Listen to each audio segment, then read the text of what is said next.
Sehari 5 kali dengan kenceng-kenceng secara bersamaan, itu rasanya bagaimana? Yang paling sederhana lagi, tetangga kita ini kalau kita hidup dalam satu komplek itu misalnya, kiri kanan depan belakang pelihara anjing semua. Misalnya menggonggong dalam waktu yang bersamaan, kita ini terganggu nggak? Artinya apa? Bahwa suara-suara, ya suara-suara ini, apapun suara itu ya, pada pukul tadinya mau jam 3, tapi kemudian atas pertimbangan akan melakukan konsultasi terlebih dahulu karena kami melakukan konsultasi, maka kami datang lebih awal dan setelah kami berkonsultasi, saya harus sampaikan apa adanya, ya. Terus terang saya menyatakan kecewa, ya gitu, karena apa yang saya harapkan pada hari ini mungkin tidak sama dengan harapan sebagian besar rakyat Indonesia. Ya, setelah melakukan konsultasi yang cukup panjang di Polda Metro, ya, tidak seperti biasanya saya keluar membawa surat tanda bukti lapor. Saya hari ini tidak berhasil membawa tanda bukti lapor. Ya, hasil konsultasi tadi kami sudah mencoba mengkonsultasi beberapa pasal dengan Pak Fitra Romadhoni dengan beberapa petugas di kepolisian. Terdapat pertimbangan bahwa kasus ini tidak layak untuk diperiksa di Polda Metro Jaya. Ya. Alasan yang pertama adalah locus delicti. Ya. Locus delictinya kejadiannya adalah bukan di wilayah hukum Polda Metro Jaya. Ya. Memang kejadian itu adalah di Pekanbaru. Ya, gitu. Jadi kejadian ketika yang bersangkutan diwawancara adalah di Pekanbaru. Awalnya saya memang berniat atau berikhtiar untuk melaporkan ini karena apa? Karena semenjak kemarin banyak orang yang mengirimkan video itu ke saya, meminta pendapat saya selaku pengamat teknologi informatika untuk meneliti apakah rekaman itu asli atau tidak.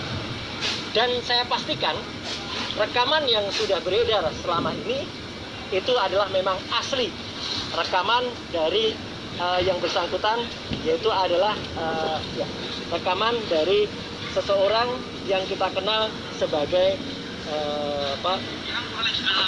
Nah, ini saya kira tidak perlu saya putar utuh karena sudah ada di Twitter. Saya hanya menyampaikan bahwa ini sudah saya teliti dan tidak ada rekayasanya. Suaranya adalah suara asli dari yang bersangkutan, mulai dari kalimat pertama sampai dengan kalimat terakhir itu adalah clear dari sosok yang bersangkutan, tidak ada unsur editingnya. Jadi ini asli tanpa rekayasa. Nah, dari berdasarkan ini, karena pengetahuan saya tidak mencukupi untuk masalah hukum, saya mengajak Pak Fitra Romadhoni ya untuk melaporkan yang bersangkutan ke Polda Metro hari ini. Dan awalnya nanti setelah detail akan disampaikan beliau. Awalnya kami akan memasukkan 2 pasal, yaitu pasal di Undang-Undang ITE dan di KUHP. Pak, ya. Pak, Nah, artinya saat ini laporan ditolak dan diminta ke Barreskrim atau gimana? ya, betul. Ya. Kemudian setelah kemudian berkonsultasi cukup lama dengan alasan locus delicti bukan di Polda Metro Jaya, ya, saya disarankan untuk melapor di lokusnya, yaitu di Pekanbaru. Ya, saya terus terang mempertimbangkan mungkin akan ada sahabat-sahabat kita yang berlokasi di Pekanbaru yang mungkin akan lebih tepat untuk melaporkan ini dibandingkan dengan misalnya harus ke sana. Saran yang kedua, memang Polda Metro Jaya tadi juga menyarankan ada baiknya ini dilaporkan ke Barreskrim, ya, Badan Reserse Kriminal di Mabes Polri. Tapi atas pertimbangan saya dan Pak Fitra Romadhoni, mungkin kami harus mempertimbangkan ulang kalau kami harus melaporkan ke Barreskrim. Karena apa? Karena ada beberapa hal yang tadi disampaikan, kemungkinan besar jawabannya ya saya tidak bisa menduga ya itu akan sama. Ya, jadi saya mohon maaf kepada teman-teman, kepada semua media, kepada masyarakat Indonesia, kami belum berhasil. Saya mengatakan belum, bukan tidak.